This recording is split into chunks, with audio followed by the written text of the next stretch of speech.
Hey yo sobat rebahan, so kali ini kita bakal ngerangkum sebuah film nih yang berjudul Blank Check. Berfokus pada seorang anak kecil yang mendadak jutawan karena ia berhasil mencairkan uang senilai 100 juta dolar dari seorang pencuri. Karena ia merasa tak nyaman di dalam keluarganya, ia pun mencoba mencari kebahagiaan tersendiri. Jadi bagaimana nasib anak itu? Yuk kita mulai ceritanya, man.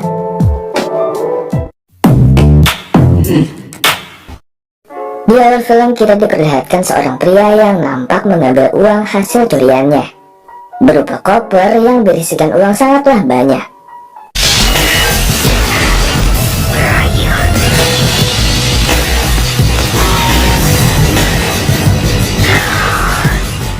Cerita berpindah ke sang pemeran utama yang bernama Preston. Ia seorang bocah laki-laki yang mempunyai 2 orang kakak. Namun karena ia masih kecil, ia selalu kena bully oleh mereka berdua. Bahkan uang tabungan Preston saja mereka juga mengambilnya.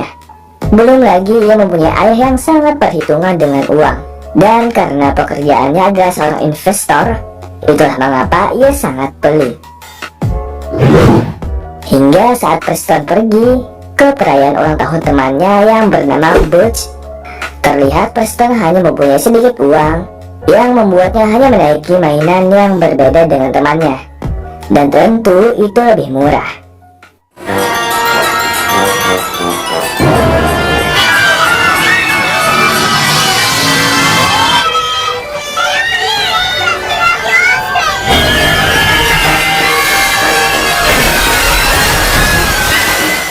Sepulangnya Preston bertanya-tanya kepada ayahnya, apakah keluarga tersebut begitu miskin hingga dirinya hanya diberi sedikit uang, sedangkan kakaknya mempunyai uang lebih dan mereka bebas melakukan apa saja, yang mana membuat Preston iri melihatnya. Namun ayahnya mengatakan bahwa hal itu sudah wajar karena mereka telah bekerja.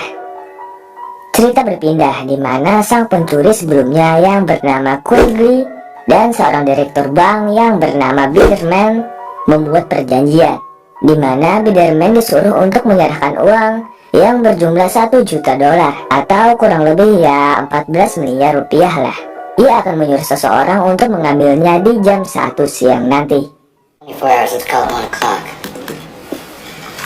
Nah, di sisi lain, Preston ingin menabung di suatu bank nih teman-teman.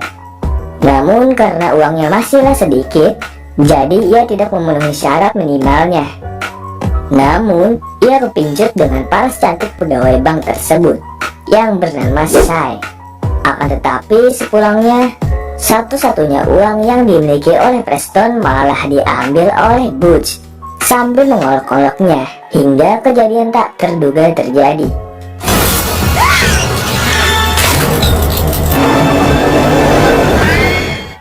Preston ditabrak oleh Quigley. Karena menjadi pusat perhatian, ia mencoba mencari jalan aman dengan cara mengganti rugi. Namun tiba-tiba di sana ada polisi yang membuatnya hanya memberikan cek kosong dan kabur begitu saja. Setibanya di rumah, ia mulai mencari akal. Dengan keahliannya menggunakan komputer, ia lalu mengisinya senilai 1 juta dolar. Ia bahkan tak sabar menjadi orang kaya. Singkat cerita, ia kembali ke bank untuk mencairkan cek sebelumnya. Akan tetapi tidak seperti yang ia bayangkan. Ia malah ditertawakan oleh pegawai tersebut dan menganggapnya sebuah lawakan.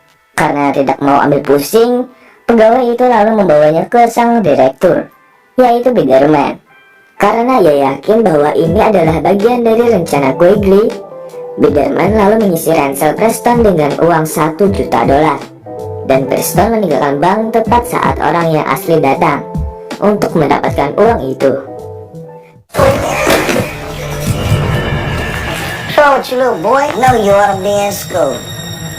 Hurry up.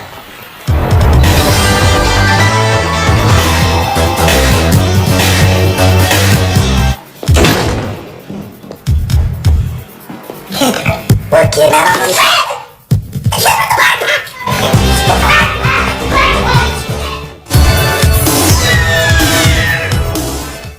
Quigley kemudian mengetahui hal itu. Ia yang marah memutuskan untuk mencari Preston dengan bantuan Biderman, dengan harapan mendapatkan kembali uangnya yang dicuri. Sementara itu, dengan banyaknya uang yang ia miliki, Preston kemudian membeli sebuah rumah, juga layanan limusin dengan supir bernama Henry. Walau awalnya Henry tidak percaya bosnya adalah seorang anak kecil. Kid, the boss doesn't like me taking baseball cards, rings, some moolah, some dinero, in fact, identical to the money you've given me right now. Yeah, nice to meet you. Hop in. So, where to, boss? Preston lalu menikmati hasil uangnya tersebut.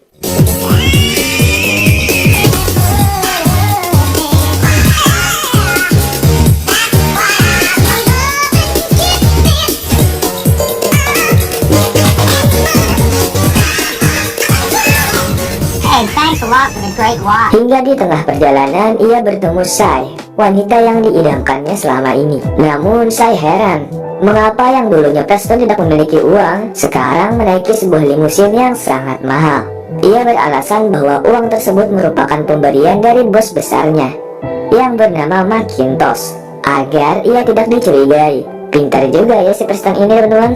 Dan disinilah kita tahu bahwa ternyata Sai ini merupakan anggota FBI yang menyamar sebagai pegawai bank guna mencari si Quigley. Besoknya Preston mengisi rumahnya dengan mainan, gadget, dan barang elektronik dengan atas nama bos besar misterius yang bernama Macintosh yang dibuat-buat oleh Preston sendiri. Melihat banyak barang di jalanan, sang ayah heran siapa yang melakukannya, dan ternyata itu adalah anaknya sendiri. Namun Preston masih beralasan bahwa itu barang milik bosnya, yaitu Macintosh, dan Preston bekerja di sana, yang padahal ia hanya ingin berpuas diri untuk main di sana.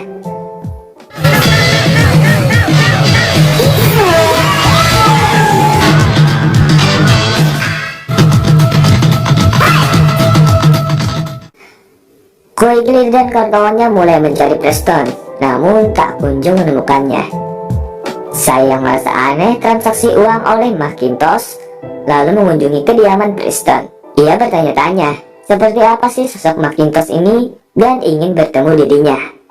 Preston yang mulai bingung mengatakan bahwa ia sangat jarang ada di sana, sebab ia selalu sibuk. Kemudian mengajaknya untuk makan malam bersama.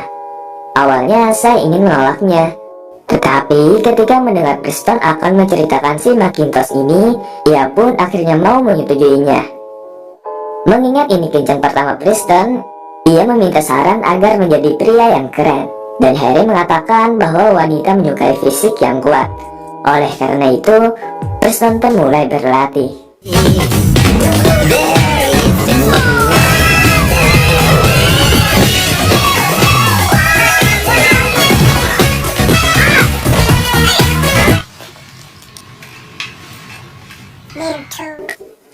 Malam harinya, Preston memesan di restoran yang termahal.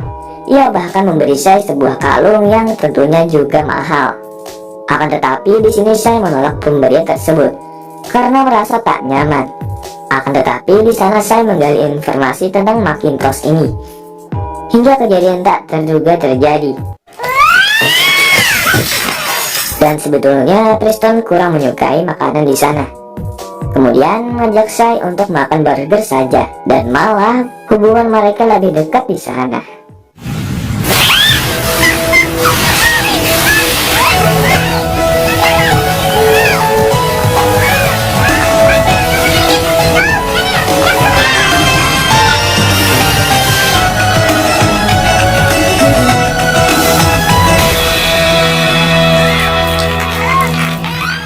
Namun alangkah terkejutnya Preston saat ia sadar Quigley menemukannya. Tanpa pikir panjang, ia mencoba membawa saya dan kabur dari sana. Dan beruntung mereka tidak dapat mengejarnya. Di sana Preston mengajak saya untuk pergi ke pesta ulang tahunnya minggu depan. Walau awalnya saya menolak ajakannya, namun lagi-lagi saat mendengar Macintosh ada di sana, membuat akhirnya mau untuk pergi ke sana. Akan tetapi hari demi hari hidup Preston terasa hambar dengan segala kemewahan hidupnya, yang mana hal itu membuatnya iri pada anak-anak sebaya dengannya. Namun naas saat di taman itu ia bertemu Quigley dan rekan-rekannya menggunakan mobil. Preston lalu berusaha keras kabur dari sana.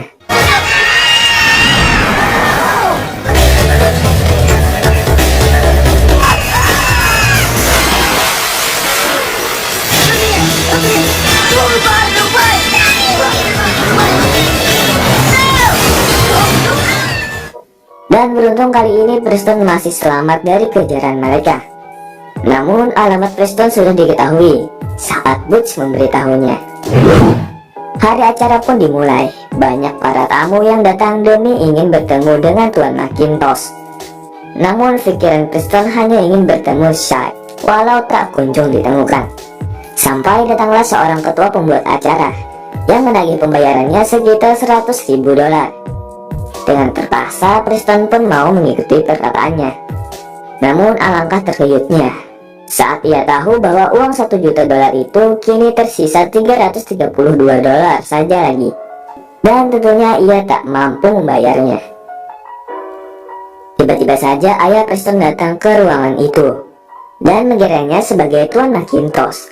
Rupanya ayahnya hanya meminta agar Preston mau kembali ke rumahnya dan merayakan hari ulang tahun bersama. Ia bahkan merasa bersalah bersikap keras kepada anaknya, dan ia merasa khawatir Preston kehilangan masa kecilnya karena terlalu mengejar uang beberapa hari belakangan. Di situ Preston mengakui kesalahannya dan ingin mengatakan yang sebenarnya. Namun hal tersebut tidak sempat tersampaikan.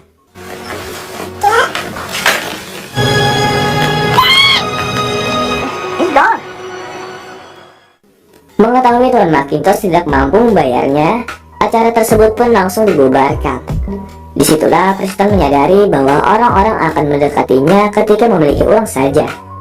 Ia hanya ingin seorang teman di hidupnya. Di sanalah Preston sangat kesepian.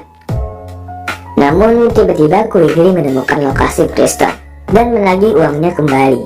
Namun sayang, di sana Preston mengakui bahwa ia telah menghabiskan uang tersebut, yang membuat Quigley frustasi. Di saat lengah, Preston mencoba kabur dari sana. Kemudian Quigley dan rekan-rekannya mengejarnya kembali. Act like you got a purpose in life. Go. I think I'm experiencing just little boy.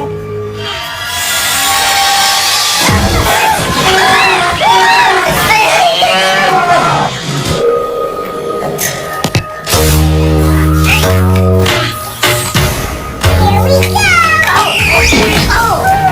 Over here. Come out wherever you are. Bad boy! Tell me something.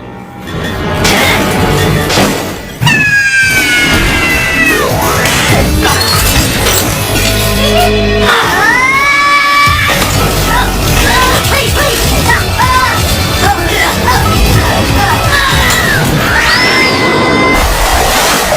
Hingga Preston terjebak, yang mengira Quigley telah mati dan ingin menolongnya. Namun ternyata ia hanya berpura-pura, dan pada akhirnya mendapatkan Preston di situ. Beruntung, agen FBI menemukan mereka, yang mana mereka sedang mencari Macintosh. Quigley yang takut bahwa ia merupakan seorang buronan, ia bersiasat mengaku sebagai Macintosh. Namun itu pilihan yang salah, yang menyebabkan Quigley kembali ditahan atas penggelapan uang. Dan Preston dilindungi pihak FBI, padahal Preston yang menghabiskan uang tersebut. Disitulah Preston baru tahu bahwa saya merupakan seorang agen FBI. Ia sempat mengira saya hanyalah seorang wanita mata duitan yang mengejar uang Macintosh. Dan Preston percaya 6 tahun lagi ia akan mencoba menikahi Shy.